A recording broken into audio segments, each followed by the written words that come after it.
I mean, we're talking about a team that won 9 games in the regular season. Yeah, exactly. To Boston's 16. Yes. Like, they almost doubled them up in wins.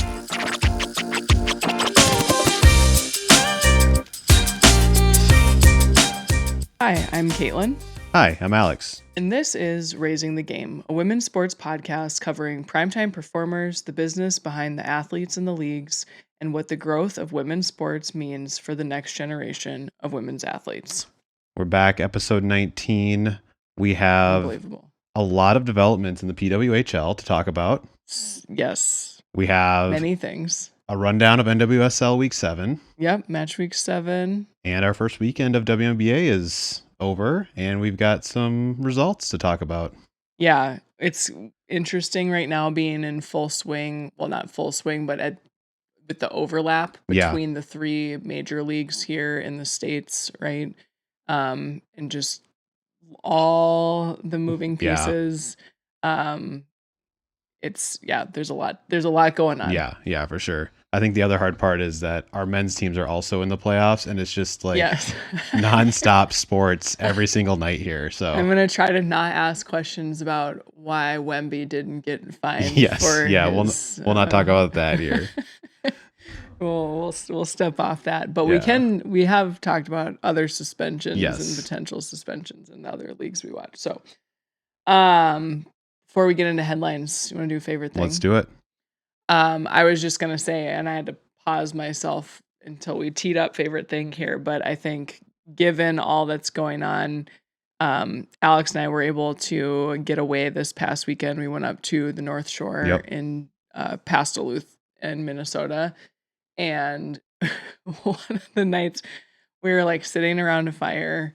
We had 2 iPads up watching the PWHL playoffs. We're going to save you time on favorite thing because that's what I had as my favorite thing too. And it was really fun just to be able to like enjoy that, but also be away with each other and outside. And it was great hockey. Yeah, it was awesome hockey. It was great hockey. And then the next night we were like skipping around the cabin because the Frost had to play 2 games in a row. That's right. So we'll get into all of that, but that was probably my favorite. That was my favorite thing too. That, and then all the Mother's Day stuff was so cute. I was crying at little videos of all the mom tributes are so special. Shout out to Alex Morgan, who announced her pregnancy with her third baby. And then Gigi's mom just needs to stop putting Gigi on the social medias because I just love her so much. And she scores every time. So she does score. I'm repping the Portland Thorns gear tonight. It kind of has like a Stranger Things vibe. You do. You got a little bit of a Stranger Things vibe going on here. Portland Thorns, PDX, baby. All right. Should we jump into these headlines? Oh, man. Let's do it. All right. Kind of breaking news this afternoon. PWHL playoff game 5 has been postponed due to illness on the Montreal Victoire. Yeah, so we were supposed to play. We thought we were going to kind of be watching the end of that or potentially watching it while we were filming this. And 3 o'clock Central Time, learned that there's some illness outbreak. They've assured everyone that it's not hantavirus. So that's good. But it sounds like maybe some norovirus or something because it clearly had to have affected a lot of them.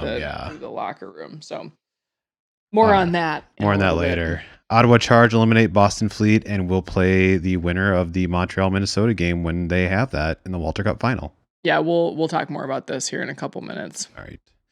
Big day in Hockeytown, USA, otherwise known as Detroit, with PWHL Detroit announced. Also going to hit more on that. So Detroit, not only did they get the new team, which was kind of top of our list from a prediction perspective, but they also will host the entry draft on June 17th. So they're kind of bringing the fanfare you mentioned in last week's episode. Like the PWHL is starting to capitalize on like what are the things outside of the actual hockey games and keep it going all year round. We can create some momentum around.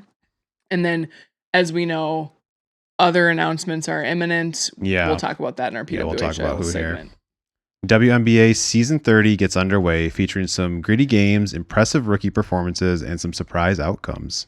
Yeah, we'll talk about this too. For me, it was like the Aces in Game 1 getting blown out by over 30 points was surprising. The Mystics were surprising. You had Olivia Miles dropping 20+ points for the Lynx. So we'll talk about that. Talk about all of that, but good start to the season. Portland Fire set inaugural game attendance record with 19,000 plus. I also wore this hat because Portland is just doing it up right for sports. So their new basketball team. This was also the second largest home opener in history. Like, didn't matter if it was an inaugural season game. It was like second largest of all time. They got the fans there. They got the fans.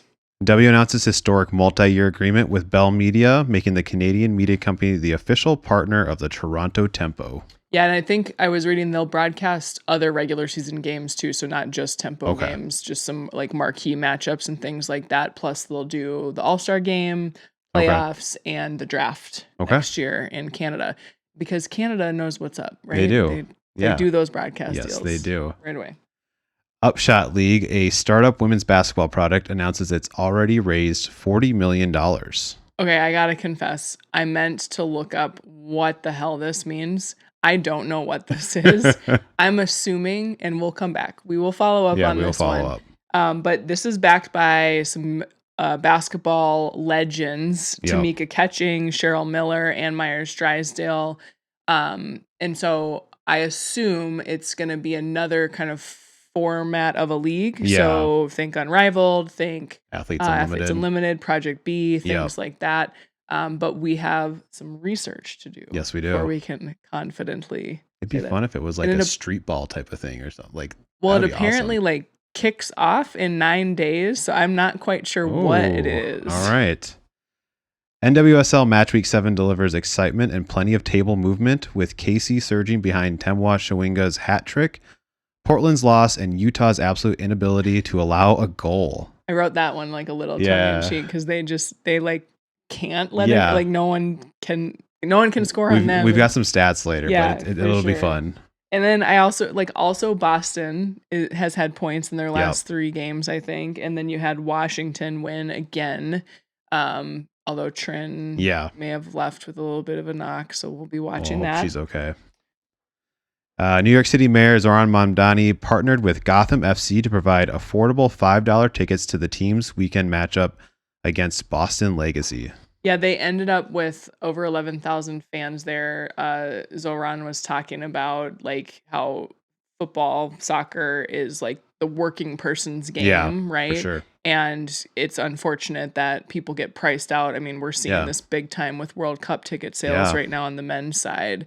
And so he wanted to kind of bring back that accessibility, which he's doing with a lot of his policies. It actually kind of reminds me of sitting at the London Stadium when we saw West Ham play. Yeah. Literally the working class folks are behind us like complaining about the prices. The price like, of the beers. Yeah. It was also cute. Emma Hayes has been doing this like NWSL tour, like Emma on the road. And she finished her tour in New Jersey at this game, and she had a little photo op and kind of combo with Zoran. And then I also noted too that Gotham is set to potentially break their single game attendance record coming up here. We had highlighted this game a while back when it was announced, but they're going to play at the Met Stadium. Oh, that's right. Against the Spirit in mid-July. And so we're going to be watching for that. But they announced this weekend already sold 16,000 tickets to that. It's like about a 40,000 capacity stadium. So lots of momentum. It's on that one too. Yeah, exactly. In NCAA women's soccer, the University of Georgia announced its women's soccer team will play a match in the football stadium. Yes, so Sanford Stadium, they are hoping to break the all-time NCAA soccer game attendance record, men's or women's. So the women's was set back in 1999. They had 14,000 or a little over 14,000.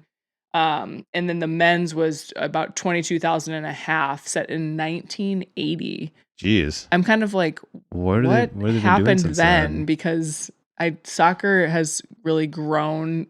It's just confusing. Free beer or something. Yeah, there's something going on. There's probably something very significant that we are not thinking about, but That'll be really interesting. It's one of the first times that soccer is being moved at the NCAA level Yeah. to a larger venue. We saw this happen a couple years back with the Nebraska volleyball team. They played in the home stadium of the the football team. Yep. And then obviously Caitlin Clark played a game in Kinnick Stadium in Iowa. Yeah.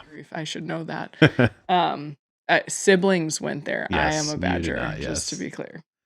Speaking of volleyball is on the rise. LOVB sets records in second season with 7.5 million viewers watching the USA Network Match of the Week and 250,000 tuning in for the championship match between Austin and Salt Lake. Yeah, so overall, this was about 113% increase in viewership on the season from 2025. So just in 1 year, they saw that growth. And then I was also reading here something we haven't covered in detail, but something we do like to talk about is expansion. So LOVB will expand next season from 6 teams to 9 teams. Right. I do believe that we're gonna get the lucky recipients in Minneapolis here of a LOVB volleyball team. In NCAA women's volleyball news, the Big Ten Conference announces it will play its first ever conference tournament in November. This will be hosted in Indiana. Excuse me. I was unaware that there were not conference tournaments for volleyball. So that was a little bit of a surprise when I saw this, but really cool. The winner of the tournament will get an automatic bid to the overall NCAA tournament. And our next headline is also about volleyball. And I think that this kind of puts that point of emphasis on something we said a couple weeks ago, that women's volleyball is going to be the next thing to like really pop in the States here, at least. Yeah. And Nebraska, as SMU, Penn State, and Florida announced they'll compete in a tournament in AT&T Stadium in Dallas for a chance to win $1 million in August. Like we said, just more opportunity, I think, for fans to go watch these incredible athletes play. I do think that this sport is going to be the next thing to really take over. We haven't talked much about it, but there's another league, Major League Volleyball, that I think is towards the end of their season. Going on right now, wrapped I think, their season. So it's definitely something we need to spend a little bit more time learning about. Yeah, for sure. Kwanzaa Jones set to become MLB's first black female majority owner with $3.9 billion Padres deal. Yeah, so the vote on this purchase amongst the MLB Board of Governors or whoever runs that comes in June. So they have to approve by a certain margin. So it's not set in stone, but this would both be incredible from representation perspective and kind of that achievement. But also this would be the highest sale of a MLB franchise ever. Yeah, that's crazy. So Maria Luis Eita makes history as the first woman to win a match as manager of a men's team in one of Europe's top 5 leagues with a 3-1 victory for her Union Berlin club in the Bundesliga. This is so cool. That's awesome. She took over like mid-April for Union Berlin, and I think she's had 4 points in her last 4 games. So that's like a win and a draw and a couple losses, right? But they're on a 2-game unbeaten streak. So and then getting this result as a woman in that role in one of these leagues, like you just kind of wonder, she's the first. I don't think she'll be the last. I think we'll see more here shortly. And then I've got one more I threw in here at the end. I think we actually may have reposted something about this on our socials over the course of the week because it was so incredible. Yeah. But Rachel Entrekin won the Cocodona 250, which is a 250 plus like ultra marathon thing. She ran it in 56 hours. That's crazy. Sorry, I have to pause and just admire that for a second. Beating the field outright. So she won. It's men and women race, and she set a record all time. Yeah. So claps for you. Yeah, that's amazing. Rachel. What an incredible feat of endurance, and just women can do anything. Yeah, that's awesome. You're not going to get me near that race. No. Be lucky if I can get you to go 250 meters. Yeah, exactly. All right, like we said, we've got a lot going on in the PWHL. Well, I think we're going to kick it off here with kind of playoff results to date. Oh man. So we'll start with the Ottawa Boston series. That one's wrapped up. It ended on Sunday, Yep. so yesterday, yeah. Yeah. Ottawa won game 4 in double overtime. Yeah. Uh this series was so like gritty and Yeah. physical, and Ottawa just made it this like knockdown drag out. Like they did Yeah. not let Boston play the kind of hockey that they Yep. wanted to play. It was very evident, especially in the game we watched yesterday. And I think two things from me before I want to hear your thoughts is one, I called it Yeah. that if Ottawa won a game in Boston, they would win the Yes, series. you did. 100%. Because they just like if they could sneak a win Yep. on their home ice, I just felt if they could bring it back to Canadian Tire Center and play in front of their home crowd, that was going Yeah. that was going to be their series, and they did that. Now Boston pushed them, they challenged them, right? And it was a close games, both of them there, but really incredible to see. I mean, we're talking about a team that won 9 games in the regular season. Yeah, exactly. To Boston 16. Yes. Like they almost doubled them up in Yep. wins. And Boston, to their credit, looked so good all season long. Like they were so good. And I honestly think that their loss in this series comes down to a couple of like the mistake by Aaron Frankel in game 3 Yep. to allow that goal, Yeah. the game tying goal, I think it was at that point. Or it was game winning with 30 goal. seconds left. Yep. Yeah. Yep. Sorry, all the goals are blending together. They're just minor like puck luck things that didn't go their way. Yeah. And then again, I think like Ottawa just imposed their style more on Boston than Boston could impose their style. Yeah. And then my second thing, Gwyneth Phillips. I was gonna say you got to talk about Gwyneth Phillips here. Is so good. Here's the stat that I have. Boston outshot Ottawa 142 to 94 and double digits in every game. That's 50 more shots. Yeah. And Gwyneth Phillips saved most of them, that, yeah. basically. Granted, all the games were close, right? But she really she stands on her head. Yeah. It's like the realest time I can use that phrase. And I remember watching her against the Frost in the championship series last year. Oh yeah. She won MVP, by the way, folks, of the Walter Cup finals last year, because she was so good. And she seems better right now. Like she's just seeing the puck really, really well. So I think it's a shout out to the Fleet. I think they put together a really, really good regular season, but doesn't matter. Yeah. If you can't. You got to clear it up. Can't pull it through in the playoffs. But they have a good team. It'll be interesting if that team's still intact. Yeah. We'll talk a little bit about that. I think the other interesting thing here is that this will be the 5th semifinal game. It's playoff series that's been completed. Yeah. The low seed has won every time. Every single time. Every time.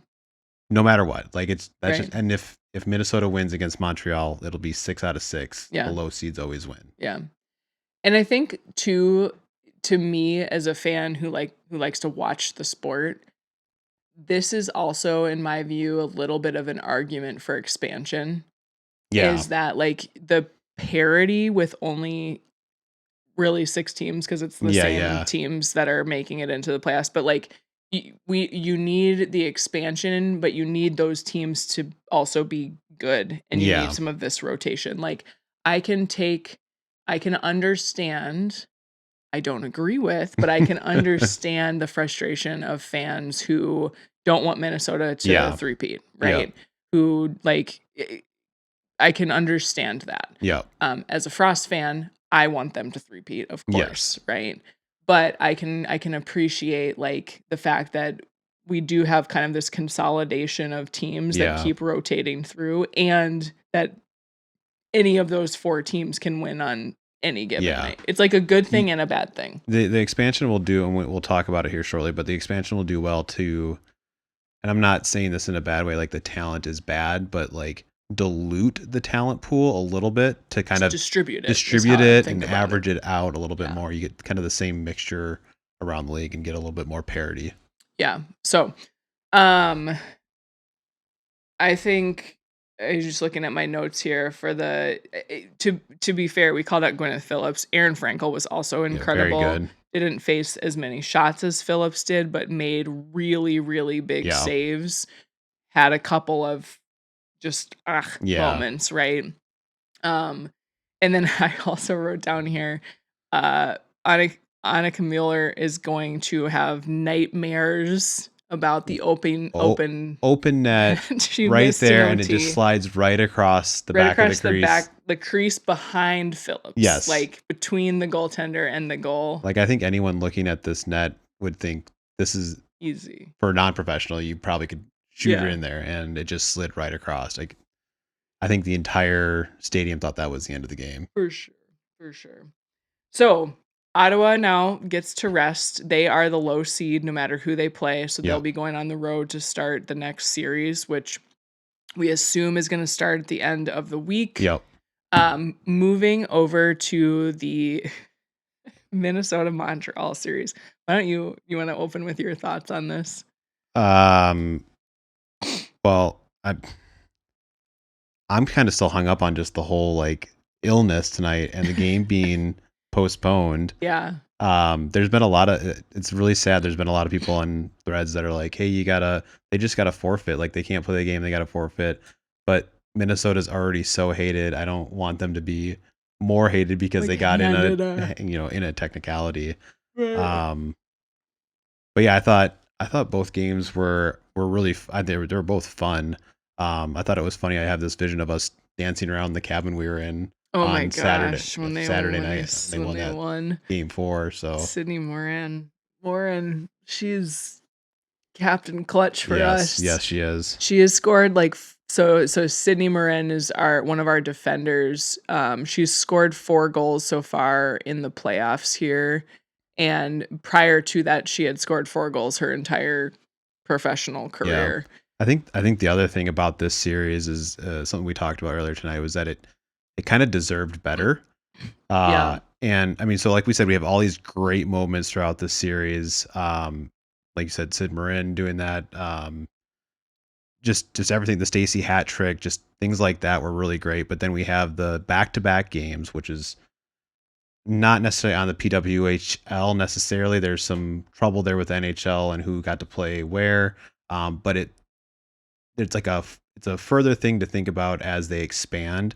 A lot of these teams will play in NHL arenas, and they are going to get second choice on schedule every single time. Yeah. And so like the back-to-back nights, and then 3 days later, while Ottawa and Boston had this 6-day break, in between games, I think 2 and 3 or 1 and 2, something like 2 that. 2 and 3. Yeah. I just think these teams deserved a little bit better. Yeah.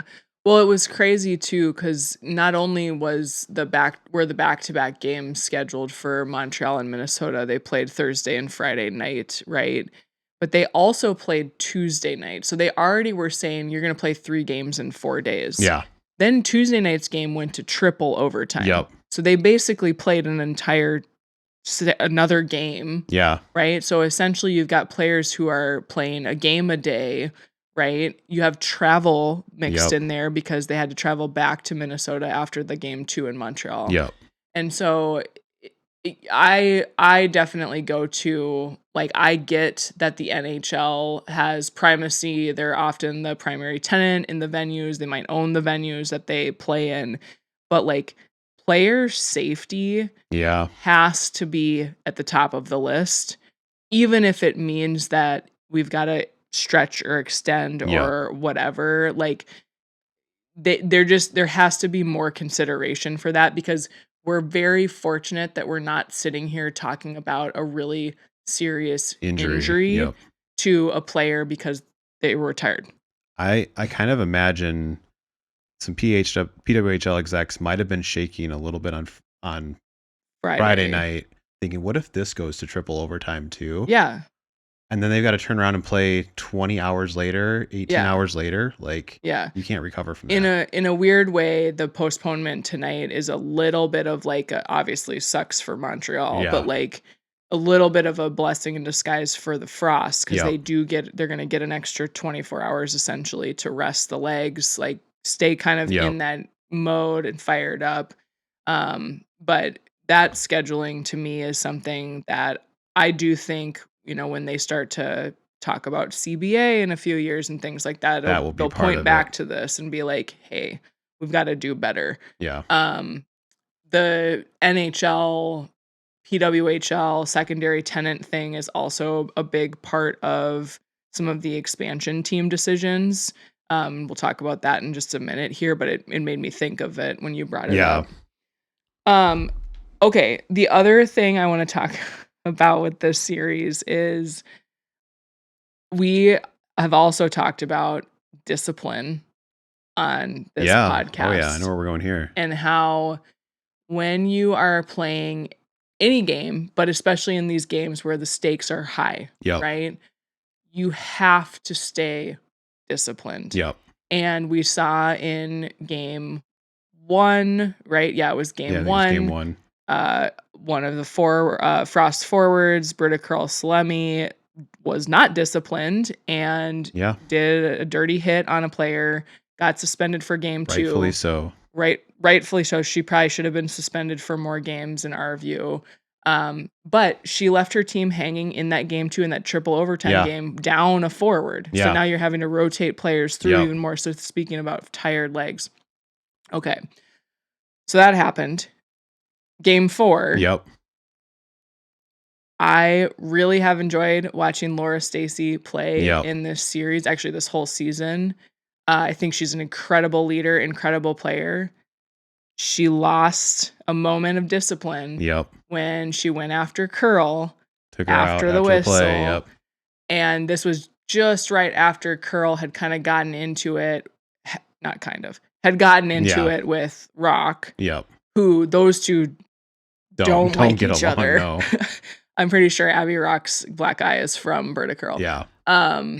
And you just like you can't let that get into your head, because then that created a power play that then created a goal for the Frost that then they ended up ultimately winning. Yep. And so it's a little example of one of those things where like there's such a fine line between like leadership and emotion and passion being a really positive force in sport, and then it being like a really problematic force. There's a lot of things she could have done after the whistle blew to rough up Curl or do whatever to show her team, like, I've got your back. She didn't have to do it that way. Honestly, in hockey, she could have just gone up and like did one of her, she's like known for her like quote unquote headlocks. Like just wrap her head up, put your nasty glove in her face and like smell my glove. Right. But she popped her and like almost threw her into the boards while she wasn't paying attention, which is like, it's really unsafe. And like, I get it. I know. I also am not a fan of Britta Curl-Salemi, but she's instigating you on purpose. She wants has you figured to do out that. how to leverage the dislike of her to create benefit for her team. And like, that's kind of smart. As a leader, you have to know that is what's happening right now. Yeah. And you should be going and telling your teammates, she's doing that on purpose. Yeah. We need to like leave it alone. Right. Or hit her legally. Yeah. Yeah. Like hit her in the run of play. You can still pop her. Yeah. 100%. Just don't board her and don't do it after the whistle. Yeah. So I think that'll be interesting, actually, an interesting thread to watch in this game 5, right? Like you now have this like weird kind of shift in circumstance. You're still back in Montreal, right? So Frost are away. But it like just watching for that discipline piece. Yeah. Should we talk want to talk expansion here? Yeah, I do want to say I just want this game to be like not triple overtime. I don't want it to be close. I want it to be A very clear victory. I was can't handle it. Before I saw the news today, I was like, oh God, tonight's going to be one of those nights where I'm just a wreck. Wired. So we'll be back next week, Yeah. and maybe won't even be over the fact that whatever the outcome is tomorrow night, maybe we'll live stream us watching. Yeah. You guys Oh God, that would be a mess. Taking it on socials. All right, let's talk expansion news. So we mentioned Detroit has been named as the 9th team. Yep. We are expecting 3 more to Yep. be announced. So it's pretty. The reporting so far is not concrete, but it's solid enough to make us think that they are going to go with this 4-team expansion. The speculation is right now around Las Vegas, which was kind of a surprise to us a couple weeks back, but seems more and more like it. Yeah. Like makes sense, I guess. Hamilton in Canada, which adds another Eastern time right next zone to team. like Buffalo and Toronto, right over there. Yeah. So. And then San Jose. I mean, they have an NHL team, so I guess. Yeah, and we need the West Coast. Yeah. We knew that. We had talked about San Diego because that had been thrown around, but the reporting that I'm reading right now is showing like San Jose is the one. One of the reasons why I think they might have chose this is the Bay Area loves their women's sports. Yeah, they really do. We'll talk about the Valkyries in the WNBA section, but they had like, I don't know, 15,000 people show up to their home opener. Yeah. We talked about a couple, was it just last week? They were just valued at $850 million. Yep. They might be one of the first women's franchises to crest $1 billion in valuation. And then Bay FC just started, 3 seasons ago now in the NWSL, but they're regularly having sellouts and things like that. So I think they probably looked at it and said, this is a really strong market for women's sports. In particular, plus you've got a lot of men's teams around that area too. I think one of the other cities we called out was Washington D.C. And I think I saw something today where it's the NHL owners there wanted something different that the PWHL wasn't offering. I think they wanted some sort of stake versus kind of how the PWHL is like, no, this is like we're all in one type of an organization or something like that. So I thought it was really interesting to see why they might not choose Washington, D.C. yet. Yeah, I think that was the contention in Denver as well. So some of the challenges that they've run into, we talked a little bit about this before, but just as a refresher, as they've looked at expansion, Alex mentioned before that they have to look at markets where there's already infrastructure. Yep. So that typically we would think of that as being in terms of an NHL team is already there. Yep. Like the Frost, for example, share a venue with the Minnesota Wild, right? Or there needs to be some other venue that's appropriate for the attendance sizes that they're looking at, or looking for, I should say, in the area. So go to Boston. Boston plays at the Songa Center, which seats about 6,000 people. And then, they have the opportunity to play at TD Garden like they did. Some of the NHL owner groups are saying I either want a slice of the pie, right? Or they're frankly kind of giving shit deals on scheduling is what I understood of it. And so that created limiting factors for some of these cities. What I did read is that right now, we talked about this before, but the Walter Group wants to maintain full ownership of the league. They may not relinquish that. This may become, they just might grow it and it becomes a really nice asset for them. Yep. I also read that they could create a system of what did they call it? Investor owners where you don't, or investors, I don't know what it was. You don't own the team, but you get people to invest and be on a board of directors for the team operations and things or whatever it might be. Okay. One other limiting factor that I read about as far as expansion goes is the capacity for direct flights. Yep. So PWHL I think this will be no surprise to anybody, flights commercial economy. Yep. And so they look to where can I get a direct flight from where the existing teams are. And so that also kind of limits the scope a little bit. Yep. Yeah, that's an interesting thought. I never thought about it that way. On the flights? Yeah. Yeah. Yeah. Because you don't want professional athletes having to go from go catch my layover from Denver to Chicago to Minnesota or wherever it might be. Exactly. So we shall see. I think I had read that there's an announcement pending Wednesday again. Yep. I partially wonder if we're just not going to get one every Wednesday, until they've announced all 4. It would line up nicely with the draft. And it would bring us right up to the end of the playoffs as well, right? And Alex mentioned this last week, but again, I think the PWHL is recognizing like we can create constant noise outside of the hockey, which is pretty cool.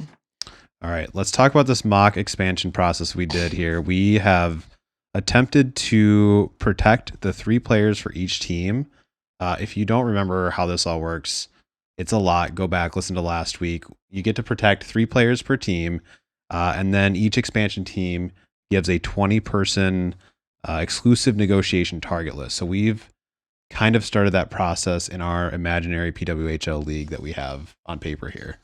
Yeah, so we are going to kind of phase this out because that would be kind of fun. And we knew we could go through and do protected players, like Alex said, which is phase 1. So each team will get to protect 3 players from the existing teams.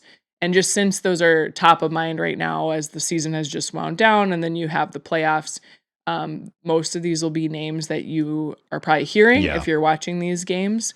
And they're definitely something we're willing to put out into the ether as the folks we think will get protected. We'll talk a little bit about our rationale as we go through this. And then in subsequent episodes, we may delve deeper into further phases of the expansion process as we feel comfortable. Yeah. It's a lot of people out there. We started looking at the rosters. We're like, we don't know if we know a lot of these people. For as much as we watch, it's a lot of Yeah, for as much as we watch. So we're going to go in reverse order.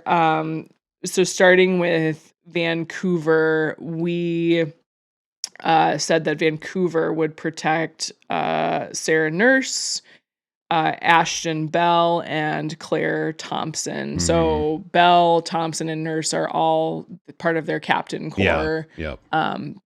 That was something that we felt like maintaining a level of leadership and experience within these teams as you're protecting is going to be important. I was just going to say experience in the PWHL, not necessarily not at picking the expense of like age, older players. And no offense to them, they're great, but I do think the PWHL needs to have an eye on what's the next wave. Right? And players like Hillary Knight and Natalie Spooner and Kendall Coyne Schofield are just going to be players that I don't know that teams are going to be willing to protect with these. Now, they might hope they can keep them in subsequent rounds, but that was kind of the thing. For sure. All right. Seattle, we had Carpenter, Bilka, and Barnes. Yeah, so that's Alex Carpenter, Hannah Bilka, and Kayla Barnes, all Team USA Olympians, gold medalists. Moving to New York, Sarah Fillier, Micah Zanderhart, and Casey O'Brien. To be honest, it was also really interesting looking at the different rosters of these teams and being like, oh, I recognize those names from the Olympics. And then there were some teams like, frankly, New York that I was like, I know Fillier. And that was kind of it.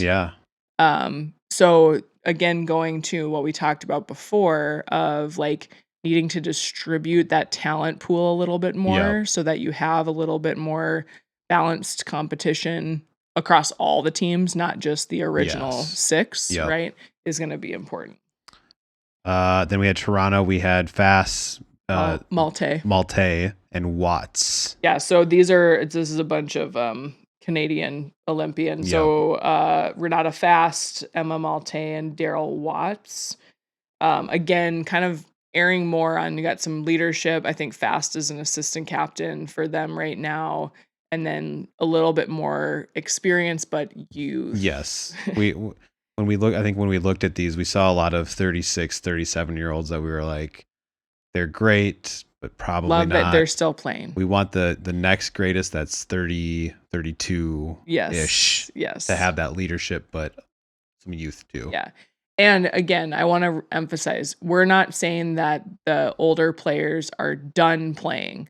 We're just saying that they are not likely to get protected yes. in this first round by the teams that they're currently Yeah. on, because we think these teams want to remember too that they can now sign these longer contracts, Yeah. right? There's 4 years on the table, if they're re-signing with their current Yeah. team, right? So moving to Ottawa, first time we put a tendy on the list. We put a couple tendies, but this one was the first one. Gwyneth Phillips, Emily Clark, and oh my gosh, now I'm totally blanking on the pronunciation. Wozniewicz, who actually has had an incredible rookie season. She's been in like really good scoring form. This one was actually hard. There were a lot of players that I thought they could have gone with. But those are going to be names you're going to hear if you watch the final series. Absolutely. Here. All right. Minnesota, Taylor Heisey, Kelly Panic, blanking on the person, Kendall Cooper. Yeah. So we went with Heisey and Panic, kind of seem like locks. Again, you've got some of the leadership, scoring, the defensive forward. But then Kendall Cooper is a rookie this year. She's a defender. So younger player. She's played really, really well. I think she led all defenders in scoring, or she set some records along those lines. And so that felt like a really good place for them to be like starting to build a longer term defensive core around. You know, I love Lee Steckline as much as the next Frost fan, but again, she's kind of a little bit on the there's a lot of good players on a little bit of the older side on our team. For Boston, we have another tendy protected here. So Aaron Frankel, arguably the best goaltender in the PWHL, despite some of the hiccups we saw in the playoffs here. Megan Keller her coach has already come out and said like she's not going anywhere. Protect that woman at all costs. And then Annika Mueller, she's led them in scoring, I think, for the last couple seasons. So, I think in Montreal here, I think your best goaltender would probably have some words to say with you here with Davienne. We protected Davienne, Stacy, and our third was we were a little torn on Montreal. So Montreal actually is one of the older teams on paper. So obviously you've got Laura Stacy and Marie-Philippe Poulin. I don't see them protecting MPP. She's had a spate of injuries this year. She's ancient, 35. Oh my gosh. But I see her being more towards the end of her career, her playing career.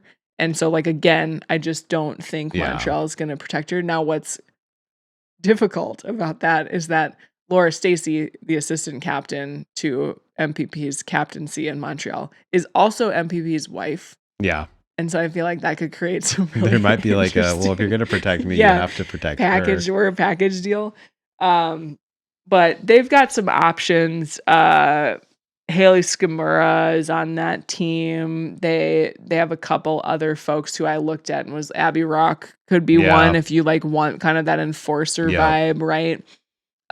Katie Tabin on the defensive line. So Montreal to me was like the trickiest one to just pick three. Kat Dubois, I could totally see them protecting her. But like Montreal and Minnesota are the hardest ones to really put a finger on right now. Yeah, agree. So Those are our protected players. You have it recorded. It is locked in We'll here either be in really time. right or extremely wrong. Probably the latter. Yeah. And then, like we said, we're gonna spend some time in future episodes, maybe talking through the like exclusive negotiation target list, maybe talking about which players do we think are gonna receive those, top tier offers that are you have to accept, or you could be a foundational player, that sort of thing. So we're looking forward to all of that, but right now we are mostly looking forward to Game 5, which was rescheduled to tomorrow night, 6 p.m. Central. Add that to the up to watch. Still in Montreal against Minnesota, winner take all, to play Ottawa. Yeah, that'll be a good one. It'll be a good one. All right, enough PWHL for now. Moving on to NWSL Week 7 results. Okay. Man, so many things. So Portland lost, which seemed like something that wasn't going to happen. Impossible. To Racing Louisville of all teams, who came in on 2 losses. Right before. Came in on more than that, I think. Well, I mean, maybe two losses in a row. Okay, maybe they had a draw in there. I don't think they'd won very many. So they lost 3-1. Sophia Wilson did score a genius goal on a wicked service from Olivia Moultrie. Washington wins again. We mentioned that. This was a close game. Claudia Martinez, the Paraguayan international, scored for the second game in a row to win that game 1-0. That's their 4th win in 5, right? Yes. Yeah. And I think I saw that they outscored opponents 14-6 in that stretch. Yes, they have been doing quite well. This was the first game in a long while where Trin did not have a goal contribution. Oh, okay, yep. But that was also probably mostly due to the fact that she left the game early. Yep. So, like we said, we'll be watching out for that injury report. It did appear to be like some kind of weird, just like I twisted my ankle wrong. Not her back and not her knee. Yes. Which is what she was out with last season. Yeah. Kansas City, who, remember, I sounded the alarm on this 3 weeks ago or 2 weeks ago. They are now in 6th on the table. So maybe things are clicking. Things are starting to click. I also noticed that they are undefeated at home and they have 4 losses on the road. So they just don't like to play away from home. Refuse to is really what happened. Win on the road. Alex already mentioned this game was big. Temwa Schwinga, who won the Golden Boot the last 2 years, scored a hat trick, which is the first hat trick in Kansas City current history. And they won 3-0. That's great. Over Chicago. It's kind of like, I'm sorry, Chicago, but you're kind of a guaranteed win on the schedule. Who was their coaching? Chris Armas. Armas, yeah. So I think we were watching like 2 or 3 weeks ago. We were watching a different game, and they were like, I think he's kind of maybe sweating over there that they lose their next game. He might lose his job. That. Oh yeah, you said that. That was me. That was you. That was me. It wasn't the TV. TV, I'm like the same. It's like the same thing. I say what they say like 30 seconds before they say it. So anyway, the Dash are dropping on the table. They've had a couple consecutive losses. They most recently just tied to Utah. I saw they had 3 first half goals all season so far. Oh, that's not good. You got to learn how to score early. We had another result for Boston. I mentioned this in headlines, but they drew Gotham in that game in New Jersey. So 1-1. They're coming off of a win, right? In their last game. So good for them. Yeah. Barbara Banda, I think you're going to talk about her, but she is running at a goal a game clip right now, looking in fine form, coming off of season-ending injury last year. San Diego steals a result from Angel City in the LA-ish area, Derby, somewhere over there, SoCal Derby. It was actually a beautiful goal. We saw that happen late in the game. And then Utah has not allowed a goal in 6 consecutive games.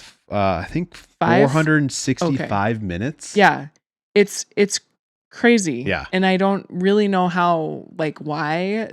I think they're just really disciplined. Yeah, frankly. really disciplined. The other thing that's interesting about Utah is that they do have a couple of Japanese international players Oh, in their okay. midfield. All right, that might be the And you know secret how I sauce there. feel about those disciplined, technical Japanese Yeah. international women. All right. We got that's our rundown. We got US Women's National Team coming out here, the camp roster coming out in the next few weeks. Yeah, so I think we just finished match week 7. I think we have about 3 more weeks to go until we break. And the break is extended. Normally there'd be an international break at the beginning of June, but there is an extended break For the because World of Cup. the Men's World Cup Yeah. being played here and venues being used The for MWC. the MWC. Yes, the MWC. So NWSL will be on a pause from June 1st to June 28th. We anticipate that in the next 3 or 4 weeks here for NWSL play, we will also be getting the camp roster announcement from Emma Hayes. Reminder that the U.S. Women's National Team will be playing Brazil in 2 friendlies at the start of June. So they play, I think, like the 3rd, 6th, and 9th, I believe, are the dates. And then there's actually, following that international window, and there's quite a few Brazilian internationals who play in the NWSL as well, so they'll obviously be there, and other teams will be doing their thing. There's actually a CBA mandated player break from June 8th to the 14th. So like you're not allowed to use facilities, like you have to like take a break, go away. I need a CBA mandated I know, work right? break. I Wouldn't that be go into great? the office. Unionize. You have to unionize. Yeah, there you go. And then that window extends, right, for another 2 weeks past that mandated break for the World Cup. So we'll have a little bit of a break in there. But it makes me think, one, it's going to be really interesting to see how some of those national team players are looking in these next few weeks, right? Because as we've seen, Emma is starting to like really narrow down her player pool. And we are getting ever closer to that end of November qualifying game against El Salvador. And that's another interesting wrinkle, is like she now knows who that opponent is. She didn't know who that was before. And so it'll be interesting to see if that changes any decision making. How much experimenting is she going to be doing at this point? I don't know that she's going to be doing a lot of experimenting, but it is possible that the way that she decides to deploy players, or if there are injuries or things like that can have an impact on the types of players she brings into that camp to play that game, not World Cup, right? Because she's not locked in to like say, I'm picking my team now in November for who I'm bringing in next year. The flip side is the NWSL season has to take a break for a month. And so this is a weird like testing almost of what we talked about with the schedule flip. Where to fall or where you take a break like in the winter time to sort of see like what happens with momentum. And I'm curious to watch both like how are teams looking heading into this break, but how does the NWSL handle that break? What does their marketing look like? How do they keep fans engaged? Like, what are the ways that they keep tapping into, player personas or whatever it might be? Maybe there's some other way that there are games or tournaments or whatever going on, but that's going to be something that I'm curious to see. I wonder when, obviously no one from the NWSL would be involved in this, but I wonder when the TST games are played. I know, I was just thinking that too. So it's like a TST is like a 7-on-7, almost like they'll bring in former players and celebrities to play these games. So it's like pickup league, but with really good people and for millions of dollars. All right. Yeah. So what I wanted to bring to tonight is, can Barbara Banda alone keep Orlando in the discussion here? Like you said, she is on pace, a goal a game. She's got 8 of Orlando's 12 goals. Not this last game, but the 2 games before that, she had a brace in each game. My question, there's many questions I have actually. One is, how does a coach elevate the others around a player like this to stay in the conversation? Is this roster? Is it coaching? Something else? It kind of feels like she came in to help carry this team, but really what she's doing is kind of holding it all together. Dragging them with her. Yeah. Yeah, those are good questions, right? And I think like what's interesting is Banda is always going to find the goal, right? Because right now she's proven so far to be kind of their sole threat, which I think is the point you're kind of making. Yeah. Teams know that, so they can game plan for that, but she scores anyway. So she's that girl. Yeah. She's her, right? Yeah. She's that good. I meant good, not girl. She's not a girl. She's a woman. And so I think what you have to be thinking about as a coach is like, how do I now exploit that? Knowing that they're going to cover, and she's still going to get chances that more than likely are going to go in, right? What attention does that detract from other spaces on the field? And then how do you talk to those players about how their role might shift and how they need to be ready for their moment, right? Now you have some level of certainty in what Banda has been showing, right? And so how do you allow other players to kind of step into those open spaces due to the attention that she attracts? I haven't watched Orlando enough yet this season. Their games, every time their games are on, they seem to be rained out or stormed out. And so like they're delayed and I don't get to watch them. But I would be interested to watch and see how do teams game plan against Banda, and then what does that group around her look like, and maybe, pinpoint a few players that I feel like could be the ones to take more advantage of the space left by the attention she attracts. Yeah, for sure. The other thing I wonder she's scoring 1 or 2 goals a game. So like you're getting some level of offense. Yep. I'd be examining my defense, right? What is going on that we are giving up more goals than we're scoring? And are we comfortable being the team that regularly allows 2 goals? Yeah. Right? Yeah. And is that because of a goalkeeper issue? Is that because of a personnel in the back issue? Is it because of a like execution of that personnel or like the actual skill set? So that would be another question I'd ask as a coach. Yeah. Yeah. I mean, those are my questions. I think this is going to be one of those raising the game reverse hexes. The team is going to start playing around her after this moment. That's right. We will see what happens. You heard it, Pride. Get out there. Go back to last episode if you're wondering about these reverse hexes. I'll add to that, like in a weird way, I'm also thinking about like Banda's come out hot, and like you always wonder when a player's streak is gonna kind of end, right? And so far hers has been pretty it could consistent. Be like kind of like you were saying, it could be like when we talked many weeks back about Trinity Rodman, is she might not be doing much. Trinity wasn't doing much potentially because she was bringing the attention, whereas you might see Banda start to drop off, and that's when the rest of the team has to pick it up. Yeah, exactly. I also watch, for Temwa Schwinga. She's been relatively quiet so far this season, but she's been hurt. Or she's been I think there's been some like nagging injuries and stuff, but she's another player that does allow for creation on Kansas City just by being on the pitch, right? But now she just had that hat trick. Like I'm kind of curious if this opens the floodgates a little bit for her, like build that confidence. All right. That was NWSL.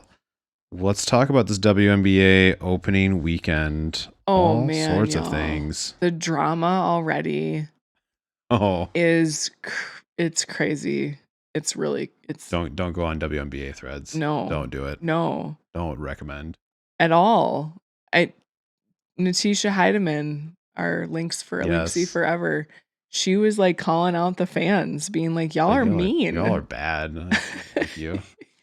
I would not recommend it. No. It makes you feel a little bit crazy. Yeah. Also, if you go on there, you either hate Caitlin Clark or you love Caitlin Clark. Yeah. There is no middle ground on threads. Just like PWHL threads, you either hate Minnesota or you love Minnesota. Yeah. No in between. All right. So doing a little bit of a roundup here. Some teams have played 2 games at this stage. Some have only played 1. Yep. There's another round of games tomorrow Tom- night. Alex will probably talk about Yeah. all Well, the not tomorrow night. It'll be many of the things. It will be tomorrow night's games, which when you're listening to this was last night's games. So they haven't yet happened, but will have also happened. Schrodinger's games, basically.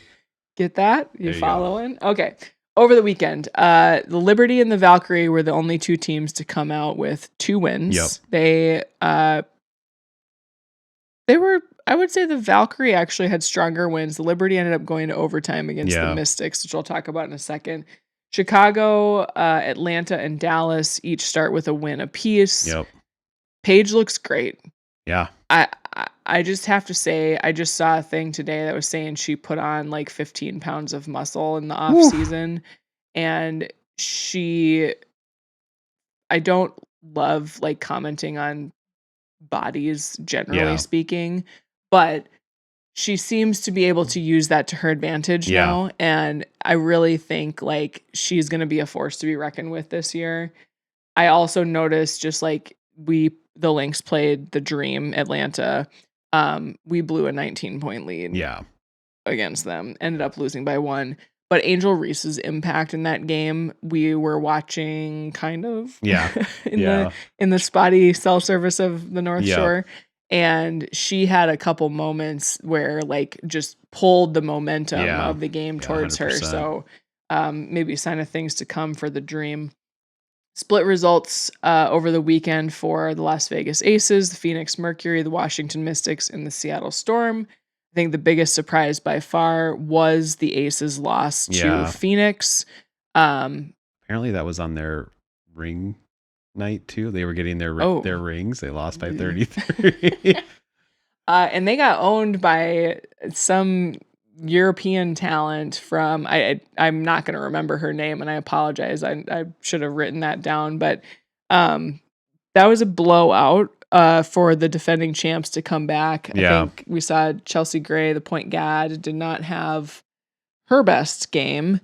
And then the Mystics lost. So the Mystics won a game and then they lost a game. Their loss was an OT to the Liberty. So I'm like, okay, maybe these young guns, like, they got it in there. They're like, I think I said this in a previous episode, but they're like a sneaky, like if their youth can pretend like they're a little more experienced or like show up that way, they have a lot of talent on that team. They do. It's just a matter of like, can you kind of deploy it? So anyway. And then Lynx Fever, Tempo, Fire, and Sparks all drop their first and only game. Olivia Miles looked fantastic for the Lynx. I am so excited to watch her play. And then the Connecticut Sun start 0-2. So the only team with 2 losses, no wins. They're kind of a little bit of a rebuild, kind of, aren't they? Like they they're brought in in a Haley weird, Van Lith. Yeah, Brittany Griner signed there. They're in like a weird space too, right? Because they're moving and like I gotta feel like I gotta imagine like the vibes over there are not great. Yeah, it's gotta be off. There's like fans who probably are like, you know, boycotting because they're moving, but then also ones who are like, this is the last year, and it's just like sad every time. So I don't know. So that was, quick rundown of the weekend's action. More games kind of midweek this week, and then more on the weekend as well. I wanted to like talk a little bit about this GM survey that came out. Yeah. So every year at the start of the season, the GMs are asked a series of questions about different players and teams and whatnot. And so this year, the starting question was, which player would you pick if you were starting a franchise? Yeah. And the overwhelming answer to that question is Paige Bueckers. Yeah. And I got to say, I agree. It's kind of interesting because I think if Paige is not in the conversation, I would say Fee. Yeah. And it's so funny that they came from the same system, like the same Yeah, college system. UConn, yeah. Like they are both so well spoken. Like Yeah. first of all, they play they're phenomenal players, Yeah. and then they come off the court and they are so well spoken. Like this, they are like the articulate. perfect athlete. Like Yeah. it's insane. And so yeah, I 100% agree with that. I agree too. Following page they kind of have these ranked by percentage of vote. So I didn't write down the percentages, but you can kind of get the gist. Caitlin Clark, so she's still someone that GMs I think see as a valuable kind of asset in a franchise. Asia Wilson, and then Dominique Malonga, which I was a little surprised about. But we'll see how Malonga does. I think this is her second or third season now out in Seattle. They did a little bit of a shakeup on their roster. Like maybe that's going to be good for her. Who do you think is going to win? Overwhelmingly, GMs chose the Aces, followed by the Liberty and the Dream. Who do you think is going to get MVP? Asia Wilson. This would make it like an Uber record because she'd be 5 times in a row. Followed by Stewie. Okay. Which is kind of interesting. Stewie is coming off of really successful. They won Unrivaled. Yeah. I think she had a pretty good stat line too on that one of those nights. Yeah. The one game. Yeah. So, and she's a great leader too. Yeah. Also comes from UConn. Yeah. Look at that. And so that'll be, it was interesting that like this was just 2 players that had significant votes. Yeah. Which player forces coaching adjustments? This was also overwhelmingly Asia Wilson, and I hope that you are going to get used to me saying that as the first answer because that's the answer to all of these. Also, Alyssa Thomas of the Phoenix Mercury, which I agree with because she is just a badass. Yeah. Best point guard, Chelsea Gray, the point guard, followed by Caitlin Clark and Paige Beckers. Best shooting guard, Jackie Young, followed by Paige Beckers. I'm like, is she a point guard? Is she a shooting guard? She's doing it all. Doing everything. Kelsey Mitchell, Sabrina Ionescu, and Alicia Gray tied for 3rd in voting there, which is pretty interesting. I would take any of these players. Yeah. Best forward, Asia Wilson, followed by Fee, and then Stewie. It's pretty good company. And then best center, Asia Wilson. She also plays multiple positions, apparently. Jonquel Jones, Aaliyah Boston, and Brianna Jones. So I think my takeaways from this is there does seem to be a tilt in the table, even from a GM perspective, that Las Vegas is just it, right? And so I think what this indicates to me is like, as we watch through the season, what are kind of the chinks in the armor for the Aces? And as we expose some of those, like they obviously game 1, they were very exposed. How does Becky Hammon and her coaching staff help adjust? They have the talent on the team, undeniably, right? But you've got Asia Wilson all over this list. You got Chelsea Gray listed as the best point guard. Hands down, like Is this also the one that had Olivia Miles as rookie of the year? Yeah. And I think that could be. It could be. I think that could be. What do you got? Speaking of, I want to talk about Olivia Miles. I want to talk about Olivia Miles. I'm talking about the rookie class here. I'm talking Olivia Miles and AZ Fudd. I'm glad that I debated. I was like, rookie class was my thing or this GM survey, so I'm glad I let you. So the big caveat here is it's super way too early 1 game analysis that we're looking at here. Nah. Olivia Miles, first game, 21 points, 8 assists, 3 rebounds, 2 steals, 2 blocks. 5th player to record 20 plus points and 5+ assists in their WNBA debut, joining Candace Parker, Tanya Edwards, Dawn Staley, and Cynthia Cooper. Woo! That's some good company. That's your first game. That's some good company. That's your first game. All right, now the AZ Fudd stat line. Oh, yes. 3 points in 18 minutes off the bench. Fewest points by a number 1 overall pick in the WNBA debut in 20 seasons. Now, okay, I will say it. Dallas is deep. Dallas is Becker, deep. Sims, and Agumbawale. Agumbawale. I can never say that well. Combined for 62 points. Yeah. So they didn't need AZ Yeah. to do anything. She can Yeah. learn and grow and figure out how everything works. Yeah. Like, but still 3 points in 18 minutes. And I think I brought that up with you over the weekend of like, how does she fit in that system when like you have some more of that like veteran leadership in Odyssey Sims? You've obviously got Paige, who Paige feels like she's been around for forever. Yep. But we have to remember she is in her second year season. Yeah. Right. And then Arika Gumbawale, who's just like, she's been a scorer for a while now. Right. And so I just like, now what's great for Dallas is they are deep. And so if one of them is not playing well, you've got next woman up. Right. But I do think like, I'm sure that AZ would have liked that performance to have been a little bit stronger. Yes. And the other thing that I do want to say is that stat line does not speak to some of the intangibles or the defense and things like that. And so, and I didn't get to watch we kind of were trying to watch some of the game, but we were out and about.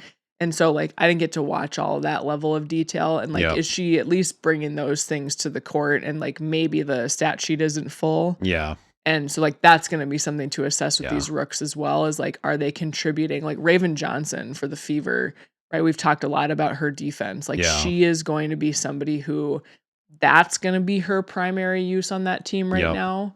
Maybe a little bit of the ball handling, but they're not looking to her to score a bunch of points. Yeah.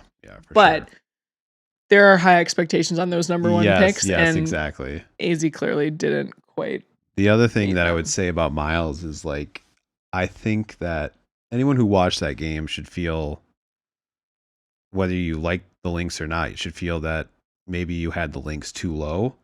They only lost by a point, I think, against, and they had a chance to win it right at the end. Yeah. Miles had this phenomenal pass. Oh, yeah. And just didn't get the layup, basically. Yeah. So that game was a little bit weird, too. Like, so you think about it, I think from what I saw, Miles had a great game. Another rookie on the Lynx, Emma Chechova. I can't think of how to pronounce it right now. International player who's coming in. She is going to be a player to watch. Yep. But we had two of our bigs, I think Chechova and Natasha Howard, fouled out at the end of the game. Yep. So we actually had a developmental roster player having to come onto the court to play at the end because we had and then Fee's out with injury, right? And so I do wonder, like, I don't know that was the best look at what the Lynx could be. Of course, it's one game, so we know that. But, like, I do think that Olivia Miles adds a dynamism to that team, frees Courtney Williams up to play her natural position at the shooting guard. Courtney even said that at the post game. She was like, I get to play my part now. I love me some Courtney Williams. She's so good. Such a good human. All right, that's all I had. Let's moving on. Wrap her up here. All right, what to watch this weekend? We've got a couple games per league that we think you should watch.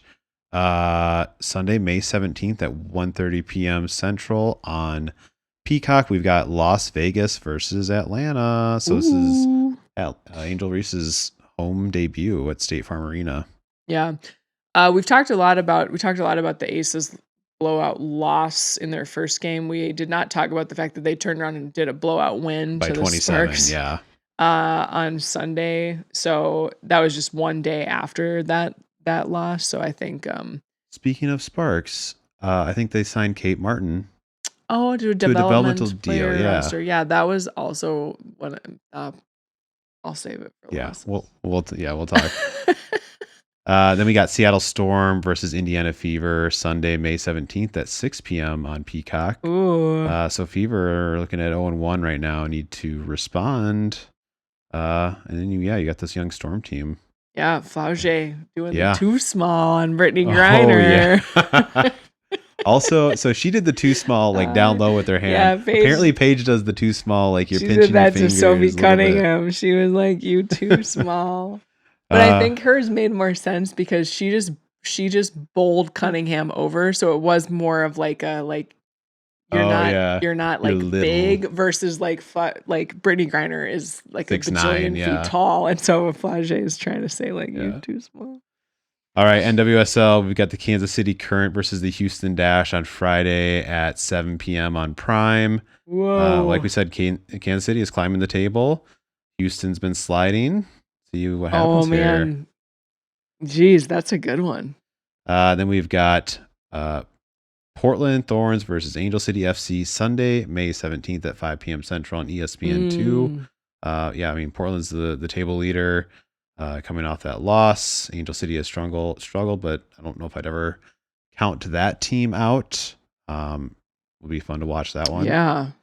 And then finally, we've got Utah Royals versus Racing Louisville Sunday at 7 p.m. on NWSL Plus. Like we said, 468 plus minutes without allowing a goal for Utah. Yeah, I want to watch. I definitely want to like. I'm intrigued to see how long they can keep that streak going. It's finally a game that you want to watch, and it's not at 9 p.m. at night. Thank goodness. I want to know. I'm gonna look up before this game. Like, what's the longest shutout streak by a team? Is it more than this? I saw the stat today. It was either they might get either high fives or low sixes. I think. Okay, so they could get there. If in a game or two. Maybe, yeah. PWHL, like we said, we're waiting on this Minnesota-Montreal game to happen, and then we'll see. Probably that's on Tuesday. Probably Friday or Saturday. Friday, Sunday would make the most. Let's see a Friday, Sunday. And then last up, we've got Women's Elite Rugby. All these games are on Women's Sports Network. We've got Boston Banshees versus Denver Onyx Saturday at 4 Central. New York Exiles versus Chicago Tempest Sunday at 1 p.m. Central. And the Twin City Gemini versus the Bay Breakers Sunday at 4 Central. Yes. We have got to tune in this weekend and finally get a look at this. We are going to. Yeah. We are going to. I felt like I had something to add to that, but we are going to. Yeah, we're going to. All right. Winners and losers. Who's your loser? Oh, man. There's a lot of losers. Yeah. I mean, you got norovirus or something. Yep. That is not confirmed, just to be clear. Yeah, we don't know what it is. We're just saying there's some illness. I should be more responsible. Some illness flowing through the Montreal team. That sucks. No matter how you slice it, that's a loser.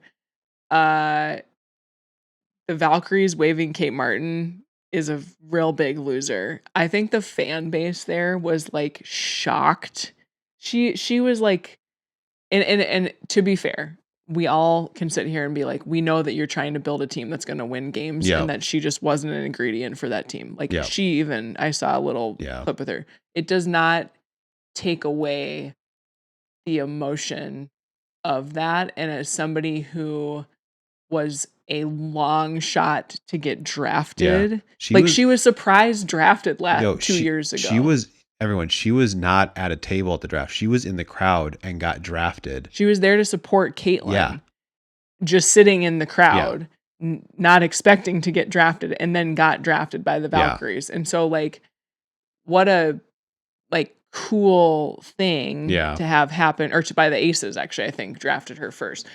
And so she did land on the Sparks as a developmental roster player. She just seems like somebody you would want in your program. Like, her attitude's great. She brings a lot of energy, but really, really heartbreaking.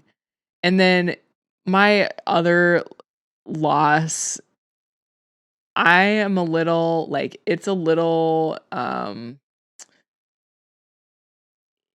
I think just as this W season goes on, we talked about like the online fandom is like a little wild, and obviously we avoid that as much as we can, but like we get a lot of our stories and some of the talking points and like looking through some of the social media stuff and getting updates. And so it's hard to avoid. I think this is probably our third or fourth episode in a row where we've called out Threads as being completely toxic. Yeah. So don't go there. And then I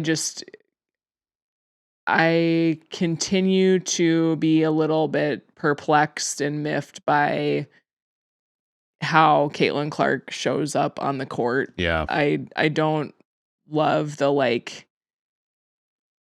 there were just a few moments in that Wings Fever game that, and again, I wasn't watching the whole game, so I don't have all the context, but she just seems to think she should get calls whenever she wants calls, and then nothing's a call on her or anything like that. So speaking of opposites and leadership, Kate Martin, somebody you really want on your team, Caitlin Clark, albeit generational talent, fantastic set of skills.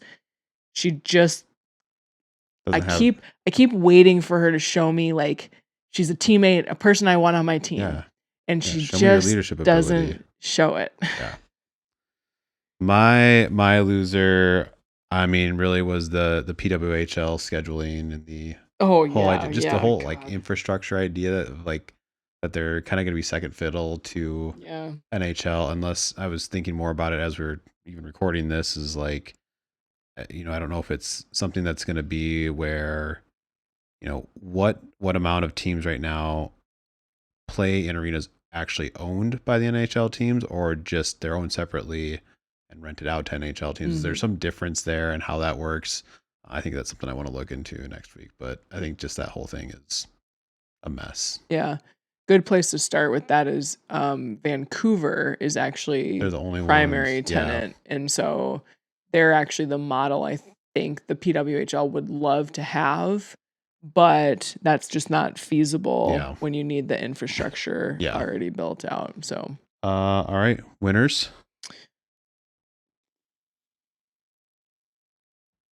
I'm sticking with PWHL. I've got Ottawa Charge and the city of Detroit as a whole. Yeah, I think that's Ottawa being the underdog, beating Detroit was a fun series. Yeah. And just Detroit deserves a team. They are Hockey Town. Yeah. They're not a whole state of hockey like us. They're not a state of hockey, but they're hockey town, USA. So. I also I think the first thing that popped into my head was the Frost's win in Game 4, just to come. I mean, you have to win. Yeah. The Frosts continue to prove time and again that they will not go away. All they need is a chance. They're always in it, but I think I'm really excited that the W's back. I think there was a ton of it was fun to have kind of those games flying around over the weekend. And I had mentioned in last week's episode that I just think that this season is so critical coming off the back of that CBA negotiation. You've got these broadcast deals and all of this stuff going on. How does that show? And most of the games that I saw footage of, there were a lot of people at these games. They were good games. They were physical games. We didn't talk. This would go on my losers column, but the refereeing still needs some work. There's inconsistencies there, but the energy around that right now is really, really great. And so I love to see that. That's my winner. All right. You can find us on RTG_pod on Instagram and the ever so toxic threads. We try not to be toxic on there. Also rtgpod.com, Substack at Raising the Game, raisingthegamepod@gmail.com. And I think I hit them all. I wouldn't know. Yeah. You have that rundown. I barely know. But yeah, that's what we got. Come back and join us next week. We appreciate y'all being here. Yeah, appreciate it. Talk soon. Bye. Bye.